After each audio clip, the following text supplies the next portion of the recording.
Olá, querido, graça e paz do Senhor Jesus. Vamos dar continuidade aqui aos nossos estudos, hoje no capítulo 25, né? No capítulo 25, Jesus ele continua ensinando por meio de parábolas. E agora ele vem trazer para nós aqui a parábola das 10 virgens, que é uma parábola muito conhecida, né?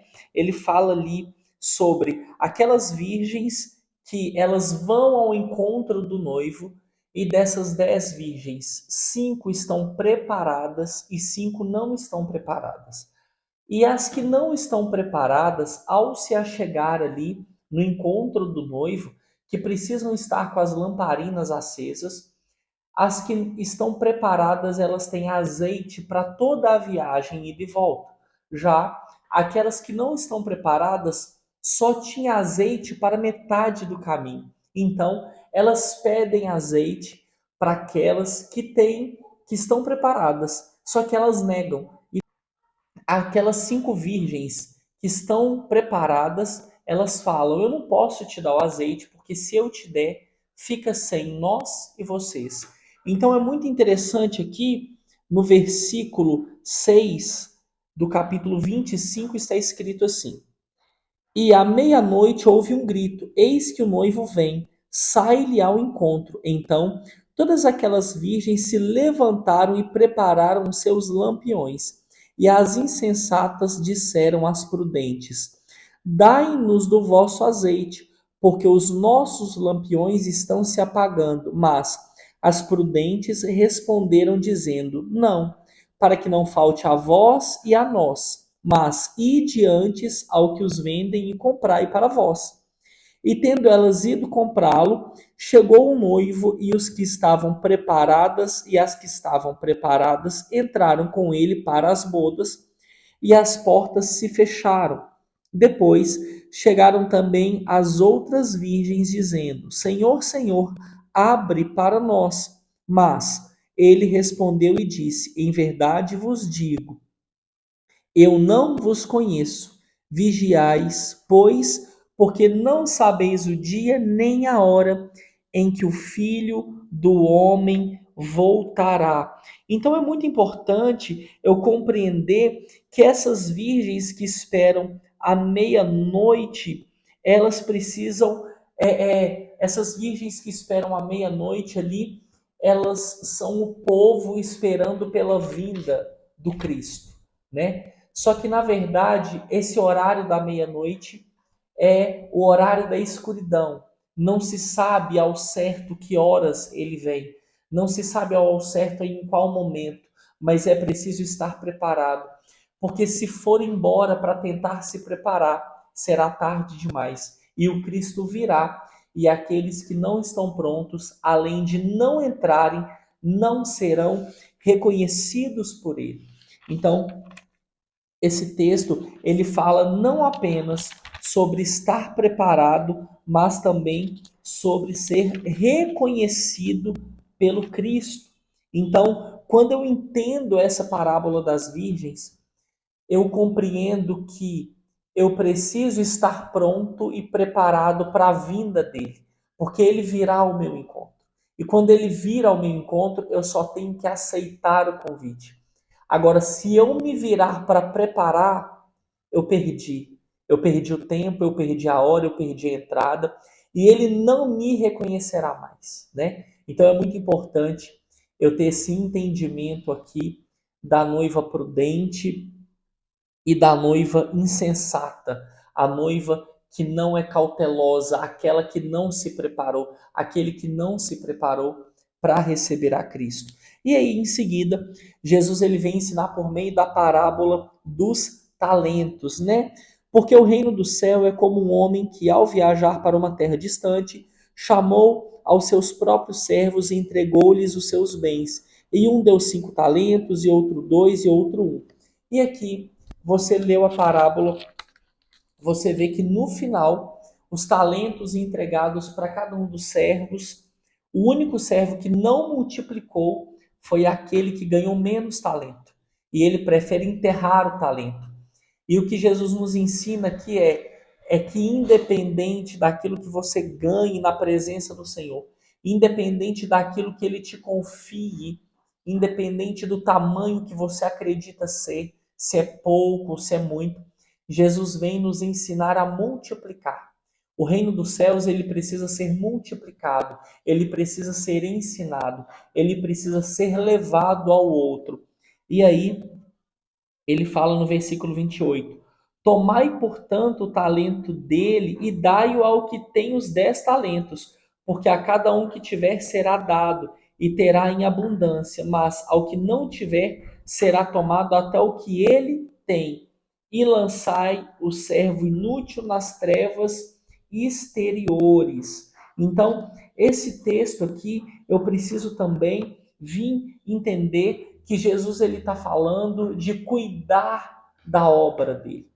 Ele está falando de cuidar dos dons e talentos que ele distribui. Alguns pregadores aí, eu mesmo já usei isso para falar sobre talento, né? Talento aqui não é o talento daquilo que você tem habilidade para fazer, habilidade de nascença para fazer.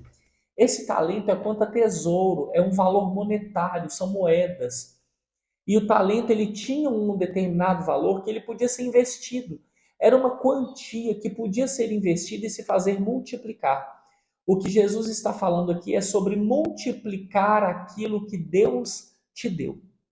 Então, para pensamento aqui, o que Deus tem colocado em suas mãos, né? Porque muitas vezes eu olho para aquilo que Deus tem colocado na mão do outro, acredito que é muito e enxergo que o outro só prosperou porque Deus colocou muito nas mãos dele. E acredito que aquilo que Deus colocou em minhas mãos não é o suficiente, eu não consigo prosperar, eu não consigo crescer, e eu passo a acreditar então que eu só tenho que guardar aquilo, ao invés de fazer multiplicar. Então pensa nisso, né? Deus, ele fala sobre Deus não, perdão. Então pensa nisso, né? Jesus ele fala sobre multiplicar o talento, sobre fazer crescer e principalmente aqui em crescer o reino de Deus. Então é tempo de olhar para isso, de olhar com esse coração, de fazer multiplicar o reino de Deus com aquilo que ele coloca na sua mão. Lembra disso, aquilo que Deus coloca na sua mão nunca será pouco. É exatamente o que você precisa para o agora. Provavelmente você não está percebendo, mas o que Deus colocou na sua mão agora é o suficiente para que você rompa.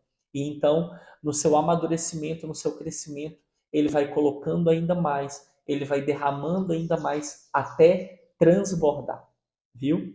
E aqui vamos dar continuidade aqui no texto, no versículo 25, após a parábola dos talentos, Jesus ele vem trazendo sobre o julgamento das nações a partir do versículo 31, né?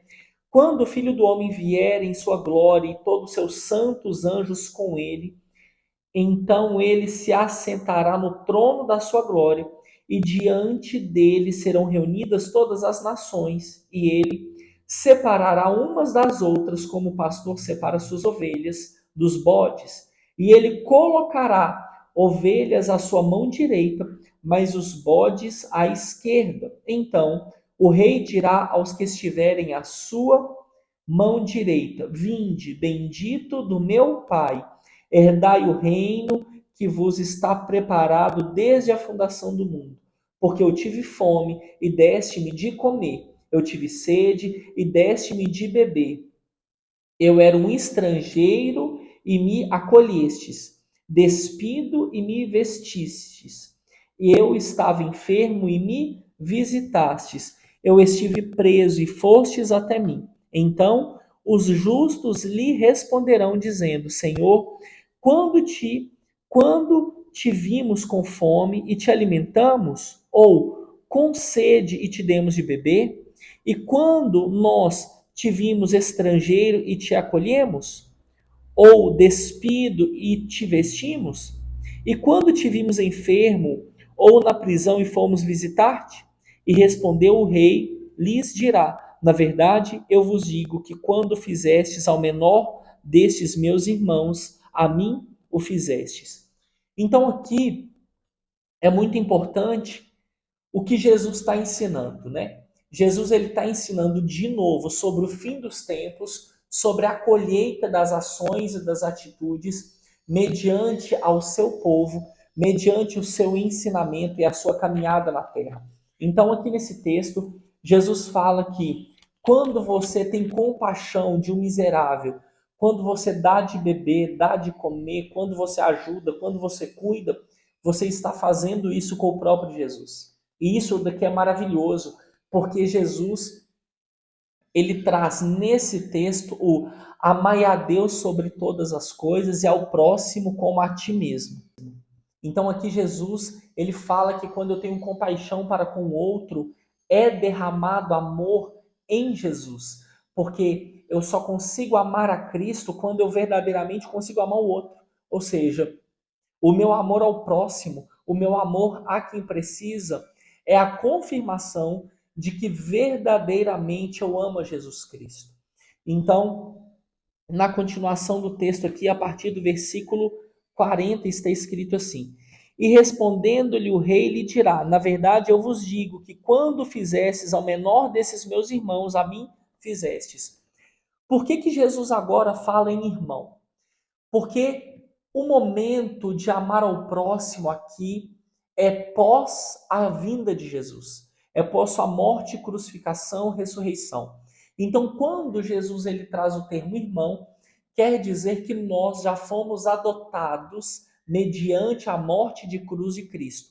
Então, agora nós não somos ovelhas, né? Até o momento Jesus ele tratava como vinde a mim, ele falava das ovelhas, ele falava daqueles que eram forasteiros, mas agora ele fala de irmãos. Então já se muda a linguagem porque o preço foi pago e nós fomos adotados pelo preço da cruz, pelo preço da morte de Cristo. Amém? E aqui no versículo 43, eu era um estrangeiro e não me acolhestes, despido e não me vestistes. Aqui Jesus começa falando então daqueles que o recusaram e recusaram aqueles da qual eram preciso que fossem acolhidos, que é o povo para ser levado e apresentado a Cristo, né? Quando nós nos negamos a apresentar o amor de Cristo, quando nós nos negamos a amar o próximo. Versículo 45 e 46 finaliza. Então, eu lhes responderei dizendo: Na verdade, eu vos digo que quando não fizesse ao menor destes, não o fizestes a mim. E irão estes para o castigo eterno, mas os justos para a vida eterna. Ou seja, o justo é aquele que amou, é aquele que acolheu ao próximo como se estivesse acolhendo ao próprio Cristo. E aquele que não é justo receberá o castigo eterno. Ou seja, é aquele que não amou o próximo, é aquele que não viu Jesus no outro, se enchendo da própria soberba, da sua religiosidade, da sua falta de amor, da sua falta de compaixão e misericórdia. E esse herdará então o castigo eterno, né?